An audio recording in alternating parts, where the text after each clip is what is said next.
Mari kita menghadap Tuhan dalam doa. Kita berdoa. Tuhan, kami datang kepadamu sekali lagi dengan hati yang merindukan kehadiran Sang Gembala Agung di tengah-tengah kami dan memberkati kami. Kami percaya bahwa Allah kami adalah Allah yang hidup. Dia adalah Allah yang berbicara. Oleh karena itu kami percaya Dia yang hidup, yang memanggil kami, menyelamatkan kami dan membawa kami kepada ibadah seperti ini. Adalah Allah yang juga berbicara kepada kami. Hadirlah di tengah-tengah kami dan berbicaralah Tuhan. Biarlah Roh Kudus yang memberi firman menolong kami supaya kami mengerti firman. Dan Roh Kudus yang memberi pengertian terhadap firman menjadi Roh Kudus yang meneguhkan hati kami supaya kami boleh berjalan di dalam kebenaran firman sesuai dengan kehendak Tuhan. Arahkan hati dan pikiran kami kepada firman-Mu. Di dalam nama Tuhan Yesus kami berdoa. Amin. Selamat pagi Bapak, Ibu, dan Saudara. Mari kita melanjutkan eksposisi kita dari kitab Ibrani. Di minggu yang lalu saya sudah memberikan penjelasan kepada Bapak Ibu sedikit mengenai introduksi dari kitab ini. Saya menjelaskan bahwa tulisan ini kita tidak tahu siapa penulisnya, tetapi tulisan ini adalah sebuah tulisan yang sangat baik. Tapi pendengarnya Bapak Ibu dan saya bisa perkirakan orang-orang yang sementara mengalami apa yang disebut sebagai pergumulan dan penderitaan. Sekali lagi, penulis menulis kepada orang-orang yang menderita, orang-orang yang sementara bergumul oleh karena mereka mengalami aniaya, meskipun belum sampai menjadi martir, tetapi ada begitu banyak kesulitan yang mereka hadapi. Nah, hari ini Bapak Ibu dan saya akan merenungkan ayat yang pertama mulai untuk masuk ke dalam teks dan merenungkan ayat 1 sampai dengan ayat yang ke-2a. Mari kita baca bergantian ayat 1 sampai 4. Saya ayat 1, Bapak Ibu ayat 2, nanti kita terus sampai ayat 4. Setelah pada zaman dahulu Allah berulang kali dan dengan berbagai cara berbicara kepada nenek moyang kita dengan perantaraan para nabi.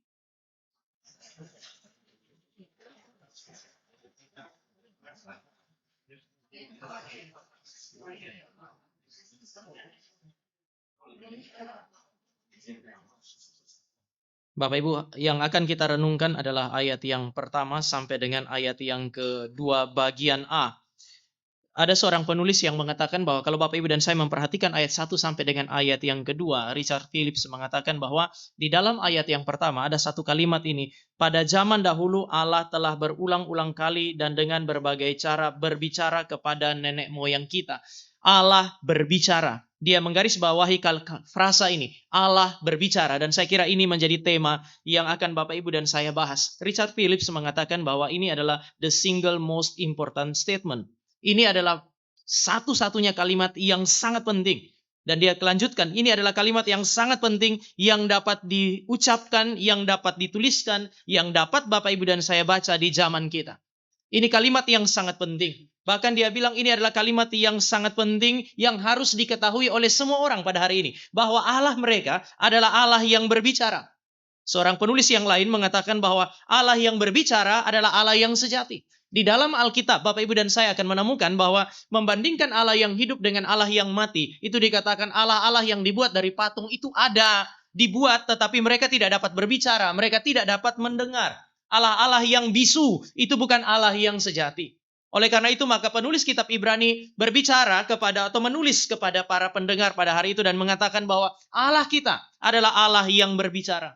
F.F. Bruce, seorang penulis yang lain, dia mengatakan Allah yang berbicara adalah fondasi bagi seluruh argumen di dalam seluruh surat Ibrani. Surat Ibrani adalah surat yang bersifat argumentatif. Ada banyak argumen yang saudara dan saya temukan di dalamnya. Tapi fondasi dari seluruh argumen itu cukup jelas. Allah kita adalah Allah yang berbicara. Tetapi kemudian dia melanjutkan, itu bukan hanya fondasi bagi seluruh surat, tetapi itu adalah fondasi bagi iman Kristen. Allah yang berbicara, itu adalah fondasi bagi iman Kristen. Pertanyaannya adalah kenapa sih? Kenapa Allah yang berbicara itu adalah sesuatu yang begitu penting? Bapak Ibu, yang berbicara itu, Allah yang berbicara adalah Allah yang bereksistensi. Di dalam filsafat ada René Descartes, dia bilang aku berpikir maka aku ada. Dia bilang kalau saya berpikir saya bisa menyingkirkan segala sesuatu.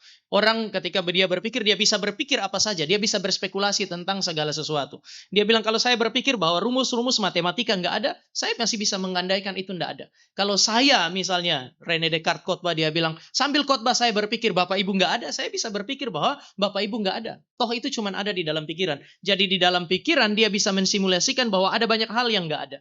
Tapi kemudian dia bilang, tetapi di dalam pikiran, kita tidak bisa mengandaikan saya yang berpikir tidak ada. Jadi yang berpikir bisa meniadakan banyak hal di dalam pikiran. Tetapi yang berpikir tidak bisa meniadakan dirinya sendiri yang sedang berpikir.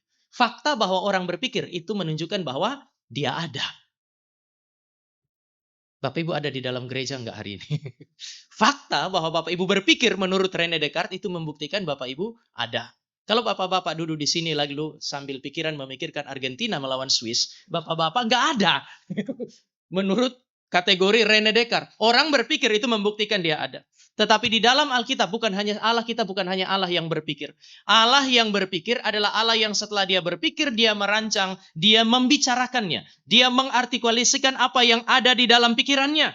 Ini adalah Allah yang bereksistensi, Allah yang bisa berbicara, Allah yang bisa berkomunikasi. Dan saudara perhatikan ini, dia bilang pada zaman dahulu dia berbicara kepada nenek moyang kita, sekarang dia berbicara kepada kita. Kalau dia berbicara berarti dia hidup. Coba perhatikan berapa lama dia hidup. Dia hidup dari zaman nenek moyang kita masih ada. Ketika Adam, Hawa, sampai dengan Abraham, Ishak, Yakub, bahkan seterusnya kata sang penulis. Pada zaman itu Allah sudah ada dan Allah berbicara kepada mereka. Sekarang ketika kita hidup, dia masih ada dan dia berbicara kepada kita.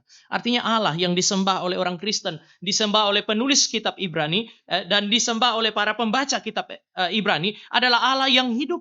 Allah yang terus-menerus bereksistensi dalam rentang waktu yang panjang. Tetapi kalau dia ada di dalam rentang waktu yang begitu panjang, ketika manusia sudah mati, zaman berganti, manusia yang satu digantikan oleh manusia yang lain, berarti Allah ini bukan hanya Allah yang hidup, tetapi dia adalah Allah yang kekal, Allah yang selalu ada. Dan kalau dia selalu ada, maka dia juga selalu ada di dalam pergumulan jemaat pada hari itu.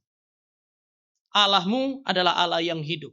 Engkau bergumul dan engkau bertanya di mana Tuhan. Ingat baik-baik dia hidup. Dan kalau dia hidup, perhatikan dia berbicara kepada nenek moyang kita. Sekarang dia berbicara kepada kita. Nenek moyang sudah nggak ada, tetapi dia masih ada. Berarti ini adalah Allah yang hidup dalam rentang waktu yang cukup panjang. Dia adalah Allah yang kekal. Dia selalu ada. Kekal berarti tidak mungkin tidak ada.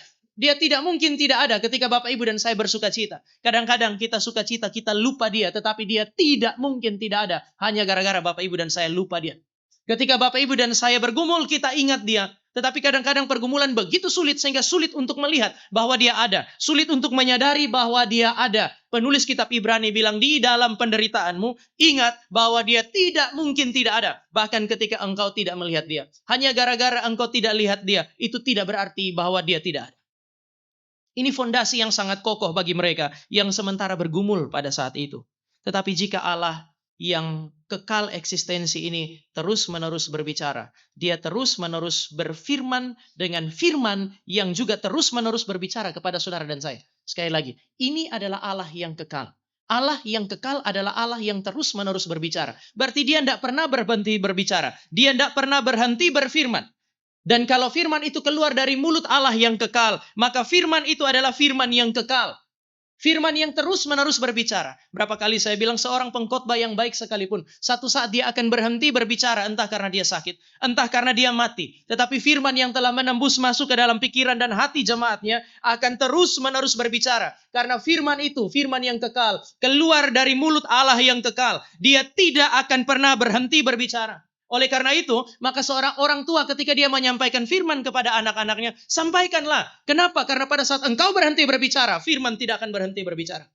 Sampaikan kebenaran itu. Entah dia suka, entah dia tidak suka. Kalau firman itu terus berbicara, berarti firman yang keluar dari mulut Allah adalah firman yang senantiasa relevan di dalam segala situasi. Pada masa itu, orang-orang di dalam era perjanjian baru, baca perjanjian lama. Mereka lihat anugerah Tuhan bagi bapak-bapak leluhur. Mereka tanya, ada enggak anugerah Tuhan bagi kami? Penulis kitab Ibrani bilang, Allah kita adalah Allah yang berbicara. Yang dia firmankan kepada leluhur, nenek moyang kita, adalah yang dia firmankan juga bagi kita. Firman itu akan berbicara bagi kamu. Bapak Ibu, ada implikasi teologis. Allah ini adalah Allah yang berbicara. Dan Allah yang berbicara adalah Allah yang hidup. Firman-Nya hidup. Allah kita adalah Allah yang berbicara. Dan dia adalah Allah yang kekal. Maka firman-Nya kekal. Bukan hanya dia yang terus berbicara. Tetapi firman-Nya akan terus berbicara kepada engkau dan saya. Dan karena ini adalah firman dari Allah yang hidup. Itu adalah firman yang juga hidup. Maka dia akan terus berbicara di dalam segala situasi. Dia bilang Allah kita adalah Allah yang berbicara dengan berbagai macam cara. Di dalam ayat yang pertama. Allah kita berbicara dengan berbagai macam cara. Dia bisa berbicara melalui wahyu umum, dia bicara melalui alam ini. Langit menceritakan kemuliaan Allah, cakrawala menceritakan kebesaran-kebesarannya. Sampai hari ini, alam masih menceritakan kemuliaan Tuhan bagi Bapak Ibu dan saya. Entah Bapak Ibu lihat, entah Bapak Ibu sadar, entah Bapak Ibu tidak lihat, dan entah Bapak Ibu tidak sadar. Alam masih menceritakan kemuliaan Tuhan sampai hari ini. Itu sebab sampai hari ini, saudara dan saya masih menemukan ada banyak agama. Alam tidak memperkenalkan siapa Tuhan, tapi alam akan memberi petunjuk bahwa Tuhan ada. Ada seorang penulis waktu dia menulis mengenai postmodernisme, dia bertanya dua hal. Pertama, kenapa moralitas itu fenomena universal? Di mana saja saudara dan saya pergi, orang ngomong mengenai moralitas. Tapi saya mau bicara mengenai yang kedua, pertanyaan yang kedua. Kenapa agama adalah fenomena universal? Saudara pergi kemana saja, saudara akan menemukan orang beragama. Saya nggak ngomong mengenai 6 agama yang ada di Indonesia. Tetapi orang menyembah di bawah pohon, orang menyembah di bawah batu-batu yang besar karena mereka sadar ada sesuatu yang lebih besar daripada mereka. Dari mana datangnya kesadaran itu? Mereka lihat alam, mereka teliti alam dan mereka mulai sadar mestinya ada yang lebih besar daripada mereka yang menata semua itu. Maka mereka menyebut dia sebagai Allah, mereka kemudian menyembah dia meskipun mereka tidak kenal dia. Fenomena agama yang bersifat universal adalah petunjuk bahwa Allah kita adalah Allah yang berbicara di dalam alam semesta ini. Tetapi kemudian melalui para nabi, kata penulis Ibrani, dia berbicara kepada leluhur kita, dia berbicara kepada kita. Itu sebab Israel bukan hanya tahu ada Allah, tapi Israel tahu siapa Allah yang bereksistensi itu. Ada dua macam cara Allah berbicara. Cara yang pertama yang tadi saya bilang, wahyu umum, penyataan diri Allah yang bersifat umum. Di alam orang sadar Tuhan ada, tapi mereka tidak tahu siapa dia. Tetapi melalui para nabi, Allah memperkenalkan dirinya. Sehingga Abraham, Ishak dan Yakub kenal Allah mereka. Mereka tahu siapa Allah itu. Dan mereka menikmati apa yang disebut sebagai keselamatan. Bapak Ibu, Alkitab adalah penyataan diri Allah yang khusus. Di mana Allah dengan berbagai macam cara berbicara kepada para nabi, para rasul untuk memperkenalkan dirinya kepada engkau dan saya. Engkau dan saya tidak akan kenal Allah yang sejati di luar Alkitab. Di luar Alkitab saudara bisa sadar Allah ada, tapi tidak kenal siapa dia. Anda hanya bisa kenal Allah yang sejati di dalam Alkitab. Itu sebab hanya di dalam Alkitab Anda kenal Allah Tritunggal. Hanya di dalam Alkitab Anda kenal oknum kedua Allah Tritunggal yang bernama Yesus Kristus itu. Allah ini adalah Allah yang begitu kreatif. Dia berbicara di sepanjang zaman dengan berbagai macam cara. Ada seorang penulis bilang, coba lihat di dalam Alkitab. Kita menemukan ada orang yang nabi-nabi berbicara pakai puisi. Maka kita punya kitab puisi. Ada nabi-nabi yang berbicara, menyampaikan pesan Allah melalui catatan-catatan sejarah. Ada yang pakai prosa dan seterusnya. Tapi dia bilang, coba lihat Allah kita juga Allah yang berbicara melalui berbagai macam tindakan. Dia bicara melalui mujizat. Dia berbicara melalui 10 tulah di Mesir. Dia bahkan bicara melalui keledai. Dia bicara melalui ayam. Dia bicara melalui ikan. Dan orang harus mengerti apa yang dia mau. Bapak Ibu, menjadi umat Allah berarti menjadi peka kepada Allah yang berbicara. Allah kita tidak berhenti bicara. Maka saudara dan saya harus belajar peka untuk mengerti apa yang dia mau.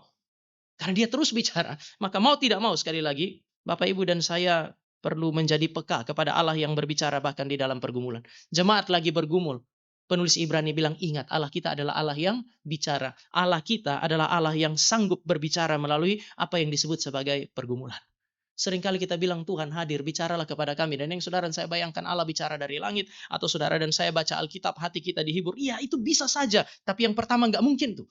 Allah nggak bicara dari langit. Allah bisa bicara melalui firman. Tapi kadang-kadang Bapak Ibu, Allah memang berbicara dengan sangat jelas. Melalui pergumulan-pergumulan Bapak Ibu dan saya. Dia adalah Allah yang bisa berbicara dengan berbagai macam cara. Saya pernah sharing di sini di salah satu cabang kita. Ada seorang wanita menikah dengan seorang pria yang tidak percaya. Lalu kemudian wanita itu, sang istri itu kemudian lebih dulu dilahirbarukan oleh Tuhan. Maka dia punya pergumulan, bawa anak-anak kepada Tuhan, bawa suami kepada Tuhan. Dan Bapak Ibu dan saya setiap kali saya pergi ke sana karena tidak tahu situasi, saya selalu ketemu cuman dia aja. Kadang-kadang anak-anaknya ada. Tapi orang tua kalau satu pergi ke gereja, satu pergi jalan-jalan ke Ancol, kemana, kira-kira anak akan pilih ikut yang mana? Jadi anak-anak merasa lebih baik ikut papa. Jadi dia begitu bergumul untuk bawa anak. Lalu kemudian satu waktu kami makan, saya akhirnya karena kami ngobrol-ngobrol sudah mulai sering ketemu, saya tanya, ibu, bapak mana? Baru kemudian dia cerita, oh bapak nggak ada. Saya pikir meninggal. Oh maaf bu, turut berduka cita ya. Enggak, bapak ada tapi bapak enggak gereja. Baru dia jelaskan papanya, suaminya ateis. Jadi mereka dua adalah dua orang satu keluarga dengan mengambil jalan yang berbeda. Sudah lama bergumul, sudah lama ajak suami. Tapi suami enggak mau datang. Tapi dia terus berdoa untuk suaminya supaya suaminya bertobat. Supaya kan dengan begitu sama-sama datang ke gereja. Dan bapak ibu tahu bagaimana cara Tuhan berbicara kepada suaminya supaya bertobat. Suaminya punya banyak perusahaan. Ada di dalam satu era Tuhan pukul semua hancur. Habis. Dalam kondisi sudah habis itu baru kemudian suaminya datang sama istrinya. Kalau Tuhan yang kamu ajak saya datang kepada dia itu ada, sekarang kamu berdoa supaya dia tolong saya. Kalau dia sanggup tolong satu saja perusahaan kita, supaya kita bisa bertahan hidup, saya ke gereja dengan kamu. Bapak Ibu setelah mereka bergumul gak sampai 1 bulan, salah satu perusahaannya dia itu seperti bangkit kembali. Suaminya nggak bisa ngomong lagi. Lalu udah mulai datang ke gereja dan mulai saat itu kalau pergi ke cabang itu selalu ketemu suami, istri, dan anak. Waktu dia sharing kepada saya waktu kami makan, dia perkenalkan ini suami saya, Pak. Jadi dia belum meninggal kan, Pak. Yang sudah kami ngobrol, suaminya banyak cerita. Tetapi kemudian istrinya bilang begini, Tuhan itu berbicara kepada dia dengan memukul semua perusahaannya dia.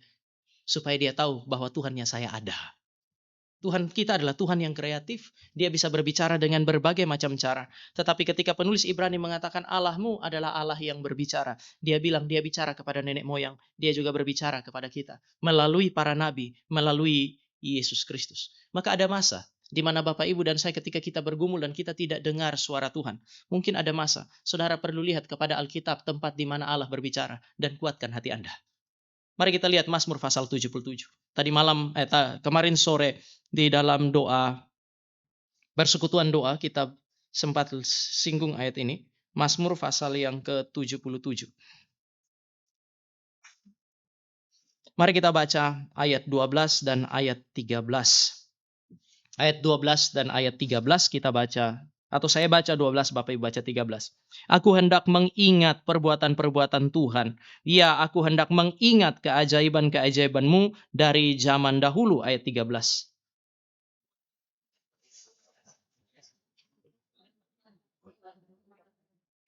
Bapak Ibu, kalau Bapak Ibu baca Mazmur pasal 77, kita akan menemukan dia ada dalam pergumulan yang hebat. Tapi nggak jelas itu pergumulannya apa. Tapi yang jelas pergumulannya begitu berat. Pergumulan ini adalah pergumulan yang begitu sulit. Saking sulitnya bukan hanya tidak ada pertolongan bagi dia. Di dalam ayat yang kedua, ayat ketiga dia bilang dia berseru kepada Tuhan. Dia sadar Tuhan ada. Dia berseru kepada Tuhan. Tapi yang menyakitkan ayat yang keempat dan seterusnya mengatakan seolah-olah dia berseru Tuhan nggak dengar. Dia berseru seolah-olah Tuhan nggak ada. Jadi yakin Tuhan ada.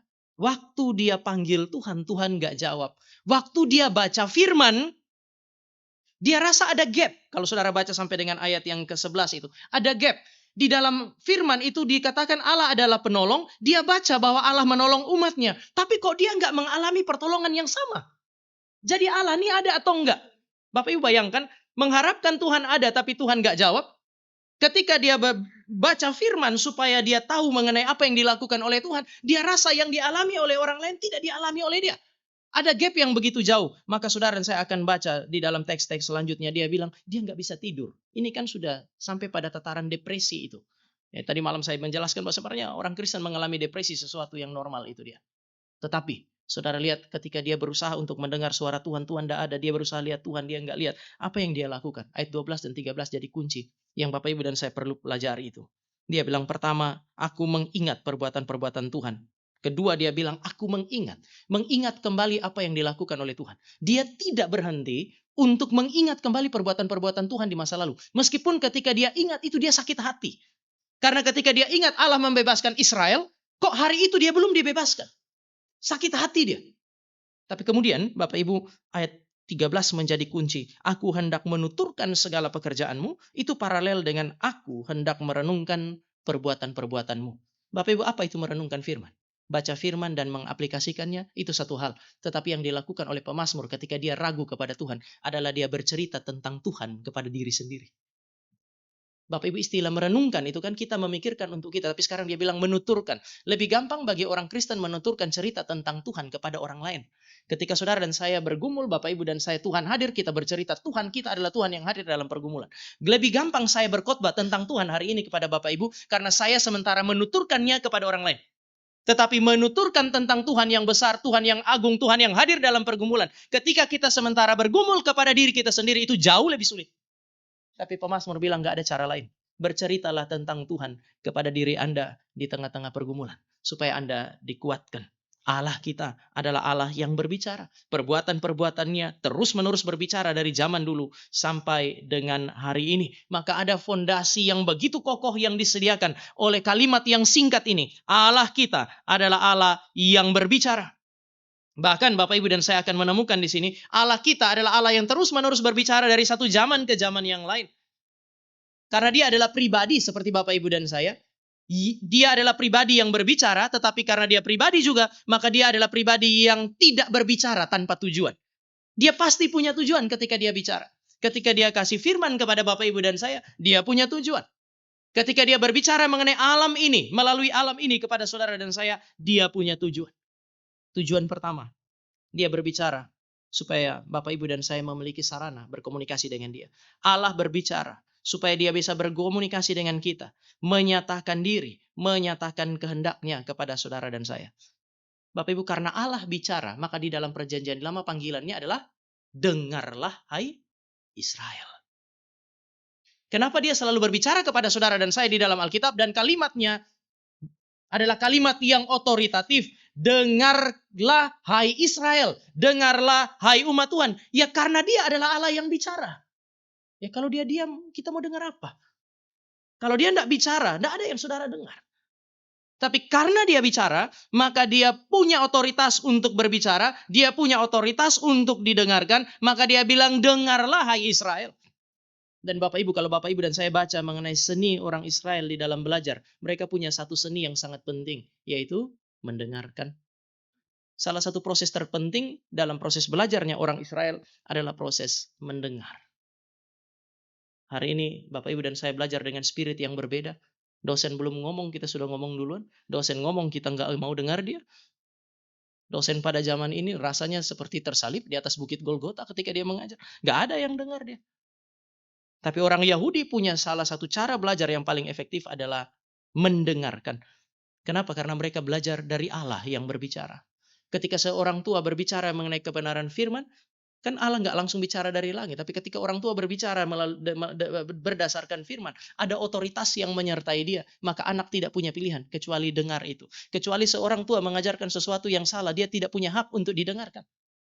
Ketika dia berbicara mengenai hal-hal yang tidak benar, dia berbicara mengenai hal-hal yang tidak dikenan oleh Tuhan, dia kehilangan hak untuk didengarkan. Tetapi kalau yang dia bicarakan adalah kebenaran firman, dia punya hak untuk didengarkan. Beberapa waktu yang lalu saya melayani di salah satu sekolah Kristen yang ada di Cikarang, sekolah cukup besar. Tapi kadang-kadang anak orang Kristen itu dilatih beribadah itu susah. Lebih gampang latih dia main sepak bola daripada latih dia beribadah.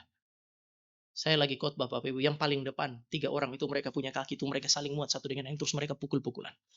Jadi saya di mimbar, pendeta reform tuh jarang khotbah jalan-jalan. Saya cabut mic-nya saya mulai jalan. Panggung sedemikian sampai di pojok saya lihat mereka lihat saya, mereka masih main kaki. Saya bilang, kau stop. Kalau gurumu nggak bisa ajar, saya yang ajar kamu nanti. Berhenti kamu. Yang paling besar itu duduk, dia lihat saya bilang, kenapa? Kamu nggak bisa terima. Saya hamba Tuhan, saya punya tugas didik kamu, dan selama saya bicara firman Tuhan, saya punya otoritas untuk atur hidupmu. Setelah ini terserah kamu dengan gurumu. Terus saya lihat gurunya maju ke depan, lalu kemudian gurunya duduk di tengah mereka, baru mereka kemudian mulai berhenti. Saya khotbah sampai selesai, begitu selesai sebelum amin saya balik lagi. Kamu mengerti apa yang saya bicarakan dari tadi, tidak? Percuma kau ada di sekolah Kristen, percuma tiap hari ada chapel, kamu nggak dengar. Mulai hari ini kau harus belajar dengar firman Tuhan dengan baik. Saya enggak tahu mereka undang lagi atau enggak, saya cukup sering mereka ajak ke sana. Tapi kali itu memang saya cukup terganggu dengan proses mereka, cara mereka mendengarkan kebenaran firman. Tetapi Allah kita adalah Allah yang berbicara. Dia berbicara melalui manusia yang disebut sebagai para nabi. Dia bisa berbicara melalui hamba Tuhan. Dia berbicara mengenai orang tua. Dan orang tua dengar baik-baik, dia bisa berbicara melalui anak-anak. Ketika anak-anak menyampaikan sesuatu yang benar kepada Anda. Kita ada di dalam tradisi timur, di mana yang lebih muda tidak layak untuk didengarkan. Kecuali kalau dia sudah jadi something. Makanya ada istilah jadi orang. Dia sudah orang, tapi dia mesti jadi orang lagi. Makanya ujung-ujungnya anak-anak kita tuh jadi orang-orangan. Karena sudah orang, mesti jadi orang. Kalau dia sudah jadi orang, meskipun dia muda, dia akan didengarkan. Tapi enggak. Allah kita adalah Allah yang berbicara dengan otoritas. Dia berbicara dengan kreatif melalui siapapun. Selama itu adalah kebenaran, ada otoritas pada mereka yang menyampaikan kebenaran untuk saudara dan saya dengarkan. Allah punya tujuan. Dia berbicara dengan tujuan supaya umatnya mendengarkan. Dia menyatakan diri, dia menyatakan kehendaknya. Setelah mereka mengerti, mereka menyesuaikan pikiran, perasaan, dan kehendak mereka dengan kebenaran itu. Dia berkomunikasi supaya dia bisa dikenal oleh umatnya. Lalu umatnya itu terpanggil untuk berelasi dengan dia. Setelah dia bicara, dia memperkenalkan diri. Allah kita ini Allah yang berelasi. Dari awal kitab Kejadian sudah jelas itu. Dia ciptakan Adam dan Hawa. Bapak Ibu, dia taruh di dalam Taman Eden. Lalu Alkitab bilang Allah sering mengunjungi mereka. Mereka itu tidak bisa mengunjungi Allah di sorga meskipun mereka ada di Eden. Tetapi supaya ada relasi, maka Allah itu datang dan kemudian mengunjungi mereka. Alkitab bilang seperti biasa Allah berjalan-jalan di dalam Taman Eden. Allah menginisiasi relasi. Apakah dia butuh manusia? Tidak. Manusia ada, manusia nggak ada. Allah tetap Allah kok. Tetapi dia begitu mengasihi manusia yang membutuhkan dia. Maka dia datang menginisiasi relasi dengan mereka. Bahkan saya bisa pakai istilah Allah yang hidup ini bukan hanya Allah yang menginisiasi relasi. Tetapi Allah yang menyapa umatnya di dalam Taman Eden. Supaya apa? Supaya Allah ini dikenal oleh umatnya. Dan kalau umat kenal Allah, tidak mungkin saudara dan saya tidak dipanggil untuk beribadah. Tidak mungkin. Masa sih kita jumpa dengan Allah yang besar, Allah yang agung. Lalu hati kita masih lebih tertarik nonton Argentina Swiss hari ini. Saya kira ada yang salah di sana. Allah yang saudara dan saya punya adalah Allah yang mulia, Allah yang agung, Allah yang besar. Allah yang menawan hati semua raksasa iman di dalam perjanjian lama, perjanjian baru. Bagaimana mungkin ketika dia berfirman engkau dan saya kenal dia dan Allah ini tidak menawan hatimu. Ada yang janggal. Jangan-jangan ini adalah Allah yang lain yang engkau jumpai. Tapi dia memperkenalkan diri supaya kita kenal kebesaran dan keagungannya sekali lagi. Lalu kita menikmati relasi dengan dia. Bapak Ibu kita ini gambar Allah. Allah kita adalah Allah yang berelasi. Maka umat Allah biasanya umat yang dipanggil untuk masuk ke dalam relasi. Masuk ke dalam relasi dengan dia itu sesuatu yang tidak mungkin saudara dan saya sangkali melalui firman ini. Tapi di sisi yang lain ada masa dia panggil saudara dan saya untuk masuk ke dalam relasi dengan sesama. Allah kita adalah Allah yang berbicara. Tapi kemudian dia bilang Allah kita adalah Allah yang berbicara melalui para nabi. Kalau itu karena ditulis dalam era perjanjian baru. Hari ini saudara dan saya bisa meneruskannya. Allah kita berbicara mengenai para rasul. Itu berarti perjanjian lama pada masa itu. Sampai hari ini. Sudah banyak gereja bilang perjanjian lama sudah tidak berlaku lagi. Omong kosong. Allah bicara melalui perjanjian lama. Perjanjian lama adalah tulisan para nabi yang melaluinya Allah itu terus-menerus berbicara kepada manusia. Maka perjanjian lama masih ada sampai sekarang diberikan kepada saudara dan saya. Dia juga berbicara melalui perjanjian baru kepada saudara dan saya. Tapi ketika dia bilang dia berbicara melalui nabi dan rasul, itu berarti nabi dan rasul menulis sumbernya cuma satu, yaitu Allah. Karena Allah itu adalah Allah yang benar, maka firman-Nya benar. Saudara dan saya bisa sandar kepada janji Tuhan. Ketika dia berjanji di dalam Alkitab kepada saudara dan saya yang hidup pada hari ini. Saudara dan saya bisa janji, bisa sandar karena janji itu adalah janji yang benar. Tapi bukan cuma itu. Allah yang berbicara adalah Allah yang benar. Maka ketika dia berbicara, yang dibicarakannya adalah kebenaran. Saudara dan saya adalah gambar dan rupa Allah yang dipanggil oleh Allah untuk menyerupai dengan dia. Kalau Anda tidak punya hambatan dalam konteks berbicara, berbicaralah. Di dalam relasi itu mesti ada percakapan. Pembicaraan. Supaya ada relasi antara Allah dengan manusia, Allah bicara. Di dalam konteks saudara dan saya, Tuhan panggil kita juga untuk berbicara. Tapi nanti kalau sudah berelasi, berbicara, bicaranya benar. Bisa tangkap maksud saya? Jangan bicara omong kosong terus-menerus. Kadang-kadang ada masa di mana orang Kristen itu, karena Allah adalah kebenaran, yang dia bicarakan adalah kebenaran, anak-anak Allah adalah anak-anak yang dilahirkan dengan firman yang adalah kebenaran, mestinya yang mereka bicarakan adalah kebenaran. Ketika saudara dan saya lebih banyak mempercakapkan hal-hal yang tidak benar, saya mau ingatkan Tuhan Yesus bilang, Bapamu adalah iblis. Iblis adalah pendusta sejak awal. Jadi apa yang saudara dan saya mau bicarakan di dalam gereja, di dalam keseharian saudara dan saya? Allah kita adalah Allah yang berbicara. Sekarang saya mau fokus sedikit kepada satu bagian.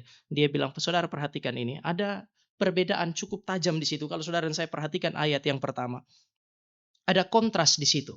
Yang pertama dia bilang Allah kita adalah Allah yang berbicara, Allah yang memberi wahyu, Allah yang berfirman. Dia bilang sejak kapan? Pertama, sejak zaman dahulu, sebelum Yesus datang. Allah berbicara. Tapi kemudian dia bilang pada zaman akhir, pada zaman ini, mulai Yesus datang sampai dengan Yesus datang kedua kali, Allah berbicara. Jadi saudara akan menemukan ada kontras pertama. Zaman dulu Allah berbicara seolah-olah ini era yang lama. Sebelum Yesus datang sampai titik di mana Yesus datang, maka nanti saudara dan saya akan menemukan kekristenan yang ortodoks membagi zaman itu cuma dua. Sebelum Yesus datang sampai Yesus datang, lalu zaman yang kedua adalah zaman yang saat ini. Kita sebut sebagai zaman akhir, itu bukan akhir zaman. Zaman akhir itu mulai dari kedatangan pertama sampai dengan kedatangan yang kedua. Maka dia bilang sampai hari ini. Allah kita adalah Allah yang berbicara. Tapi dia langsung belah perjanjian yang lama dengan perjanjian yang baru. Ada kontras yang pertama di situ. Yang kedua, kepada siapa dia berbicara? Yang pertama, dia berbicara kepada para leluhur di masa yang lalu, pada era mereka. Pada era yang baru ini, dia masih berbicara kepada siapa? Kepada kita.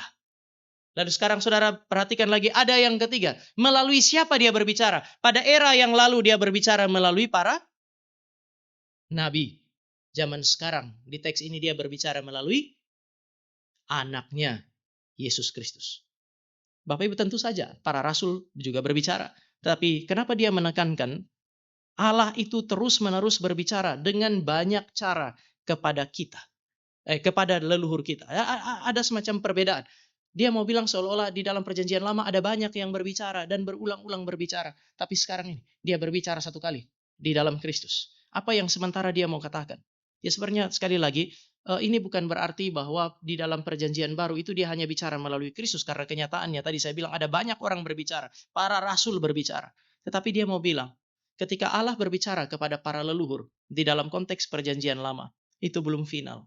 Kenapa ada nabi yang terus datang? Karena para nabi yang satu bercerita tentang Kristus. Nabi yang satu kembali menubuatkan mengenai keselamatan di dalam Kristus. Bukan tidak sempurna, bukan kualitasnya kurang. Tetapi itu belum lengkap, belum terpenuhi sebelumnya. Sampai kapan? Sampai yang terakhir kali, satu kali datang untuk selamanya itu datang. Lalu kemudian semuanya selesai. Jadi ketika dia bilang perjanjian lama itu, di dalam perjanjian lama Allah bicara berulang-ulang. Dia bukan bicara mengenai kurang sempurna. Tapi dia berbicara mengenai sesuatu yang belum terpenuhi sepenuhnya. Belum lengkap. Karena perjanjian lama kepada para bapa leluhur itu hanya bernubuat mengenai keselamatan di dalam Kristus. Tetapi kemudian dia bilang itu semua sudah menjadi sempurna. Allah menyatakan kehendaknya. Allah menyatakan firman-Nya di dalam Kristus. Itu sudah final. Satu kali dia datang. Satu kali dia berkarya. Semuanya sudah selesai. Janji keselamatan Allah di dalam perjanjian lama sekarang sudah tergenapi. Orang-orang di dalam konteks perjanjian lama hidup di dalam bayang-bayangnya. Engkau dan saya menikmati apa yang dijanjikan pada hari itu. Maka cukup satu kali.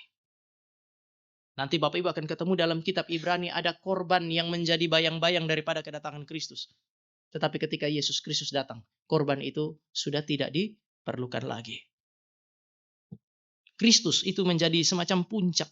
Tetapi kalau dia bilang di dalam perjanjian lama berbicara berkali-kali tentang keselamatan di dalam Mesias, Kristus sudah datang, maka ini adalah yang final. Maka saudara dan saya tidak dapat menantikan Mesias yang lain.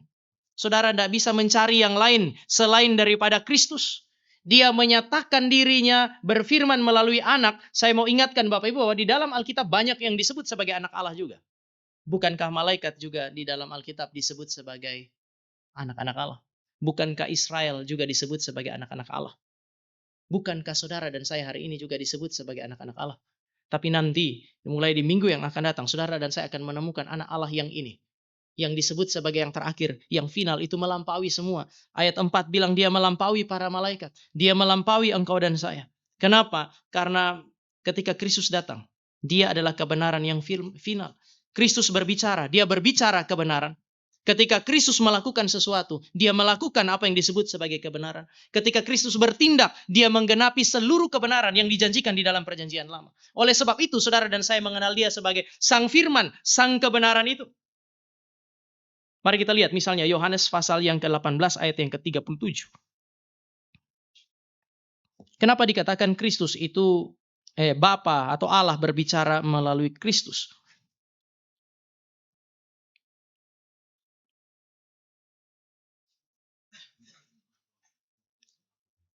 Mari kita baca sama-sama ayat 37. Ini pengadilan Pilatus. Kita baca sama-sama 2, 2, 3.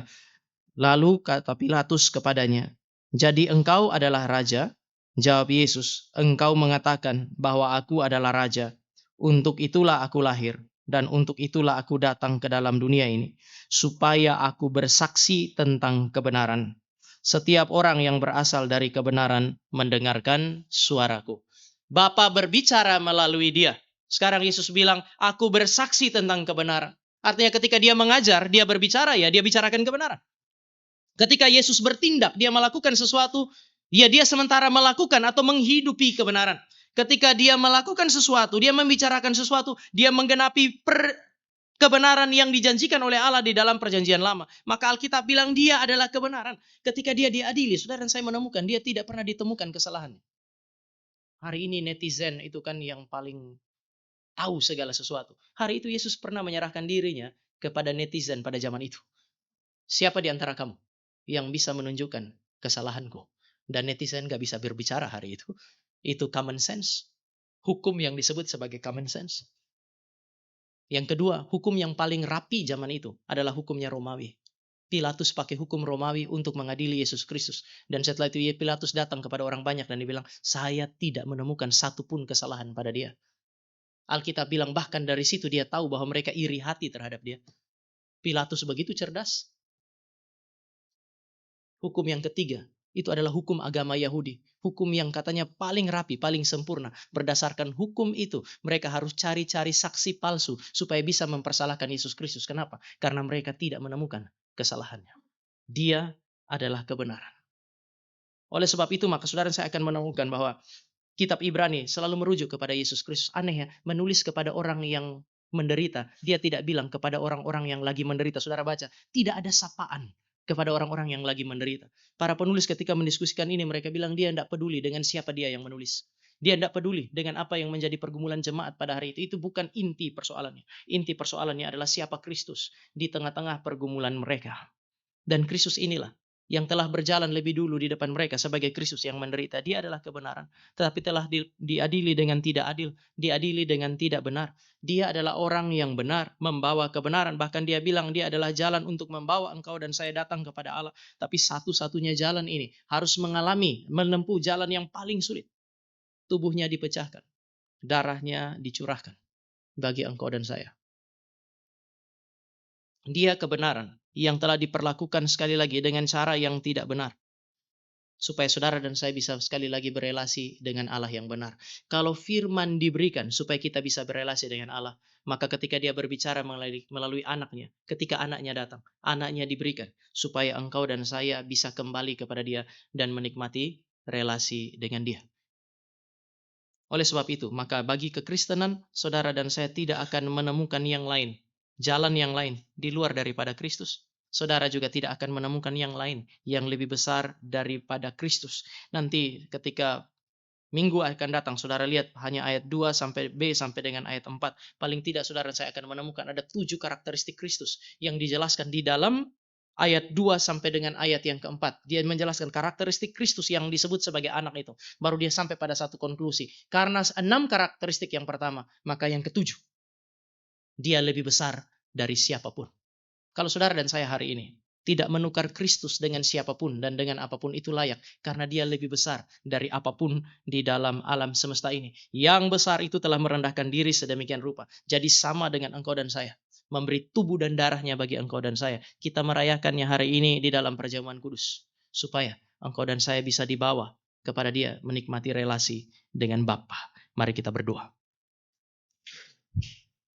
Kami datang kepadamu, kami bersyukur untuk kasih karunia yang Engkau berikan bagi kami, kesempatan bagi kami untuk boleh bersama-sama belajar mengenai kebenaran firman, mengenai Allah yang berbicara, dan akhirnya Dia berbicara kepada kami melalui Kristus Sang kebenaran, yang membicarakan kebenaran, yang menghidupi kebenaran, dan yang menggenapi kebenaran dalam perjanjian lama. Sehingga Engkau berkata, dengarkanlah Dia. Kami bersyukur untuk Kristus yang besar, yang agung, yang telah diberikan bagi kami. Kristus yang agung, yang telah merendahkan dirinya, mengalami kematian, mengalami neraka bagi kami, supaya kami boleh dibebaskan dari neraka dan dibawa kepada Allah. Kami bersyukur untuk kebenaran firman yang mengingatkan kami sekali lagi, membawa kami untuk melihat Kristus, kebesaran dan kemuliaannya di dalam kehidupan kami. Biarlah firman ini memanggil kami untuk datang kepada Kristus, dan Kristus pada akhirnya membawa kami kembali kepada Allah. Di dalam nama Tuhan Yesus kami berdoa. Amin.